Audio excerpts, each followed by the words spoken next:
Good morning, good afternoon, good evening, whenever you happen to be watching this. Hello, my name is Kathie Owen. I am a coach for corporate wellness directors, human resources, administrators, and more. And today we are talking about health fairs to build team engagement because one of the top problems that I hear is that my team is not engaged. Today I'm going to give you three mistakes that I have personally made on my health fairs that make a difference in team engagement. Team engagement is a big deal and it's kind of hard to get. So when I started as the fitness director at the company that I work for right now, there was only the gym. And the gym was just used gym equipment. And today we're not talking about the gym stuff, although I am going to have an episode on that soon. But what we're talking about is health fairs. And so, what changed my job and even my title to fitness and wellness director was a health fair because the health fair really has a diverse array of vendors that you could invite to this that will make a difference in your team engagement. And what happened was I had my very first health fair after I'd been with the company for 4 years. And when I did that, I saw team engagement go off the charts through the roof. And that is why I am a big proponent for health fairs. But mistake number one is not having a health fair at all. If you don't have a health fair, you're not even going to know what your team wants in as far as it goes with wellness. And not having a health fair held me back. And once I did it, it made a difference because you can invite in a diverse array of vendors that can appeal to everybody on the team. So having a gym for your employees is great, but only a select few will want to even partake in that amenity. But those few can also spread the word. And then you also have the gym for your employees, which is great. But the health fair is an awesome way to get your team understanding different amenities that are provided by the community. Not only that, you will have vendors knocking at your door to get in front of your team. I invite physicians in, chiropractors, dentists, mental health professionals. I also invite in supplement places. I have a med spa that I invite in that they can come in and share with the team different things that they do to promote wellness. And this also leads me to mistake number two, and that is not vetting your vendors. What do I mean by that? You don't ask your vendors specific questions to make sure that they are going to take care of your team. So, one of the mistakes that I made one time was I had a chiropractor come in and he turned out to be unethical, in my opinion. What happened was he had a franchise and he had to sell so many chiropractor practice treatments to keep this franchise alive. And it was kind of like a scheme to keep people going. I'm not saying he wasn't a good doctor, but what happened was I had some employees that really needed his services, but they couldn't afford it. And that is not being diverse enough in your wellness event. And what ended up happening was he still kept my wealthy people in his practice, and he would like tell them, call Kathie, I want to come to the next health fair. And I had to explain to them, look, this is not helpful to everybody on the team. But every year until the pandemic, which I don't know what happened to him after that, but until the pandemic, every year he would try to get involved in the health fair. So to vet your vendors properly, you need to interview them. You need to ask them certain questions and find out what they do and how they do it, and maybe search them on the internet and see how they work and how they operate. if they have a membership, if they promote that membership, that type of thing.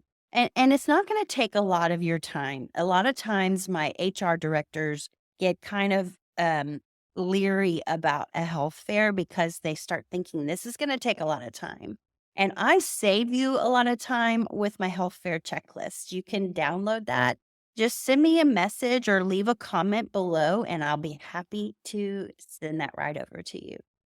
And mistake number 3, it has to do with the checklist actually, and is not having a plan that's going to really make sure that you follow all of your steps and make sure that you vet your vendors, that you reach out to your vendors certain days before the event, because I had people who wouldn't show up and I was stuck with an empty table.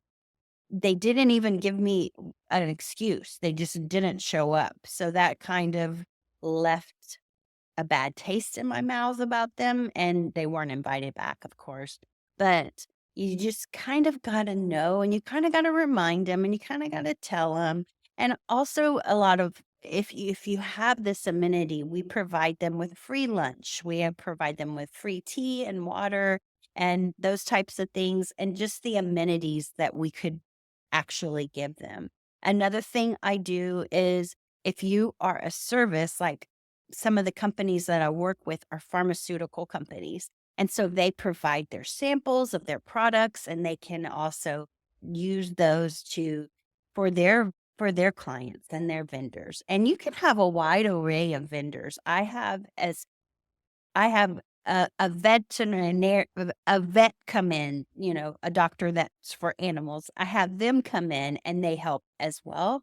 And then I also have like a dentist, a chiropractor, a physician, a mental health specialist, the supplement place, the med spa, and those are also listed in the checklist as well, which will hopefully save you some time and don't make the same mistakes that I did.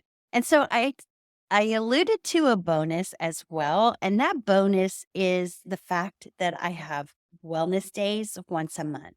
And I usually have a calendar. You may have seen me posted in the group here or online because I post it also in my social media. And it has different prompts for the month. And I usually have a theme like mindfulness, financial health, um, sleep has been a one of them as well.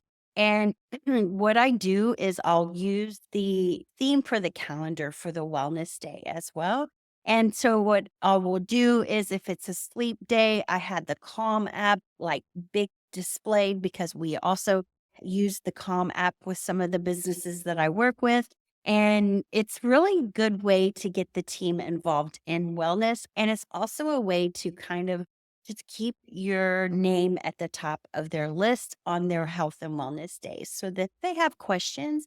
I take a lot of the team's questions and I'll use that for a topic of the month.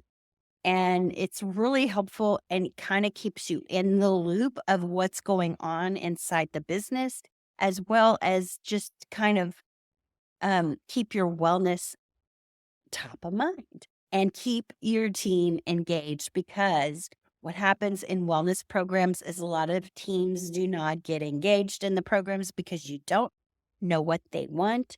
And it helps to just be open to that and then also use the wellness days to your advantage.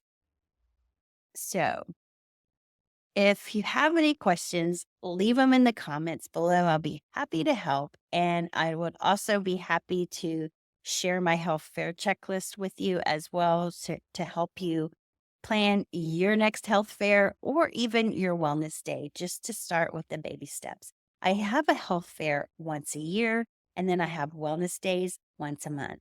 And then Tuesday of this week, I helped a company plan their charity awareness days. So they're real big involved in the community and they work with several different charities. So I set this up just like a health fair. And I had the different charities that they sponsor come into the building and also talk about what they do for the community in case somebody needs their services, which was also a wellness thing.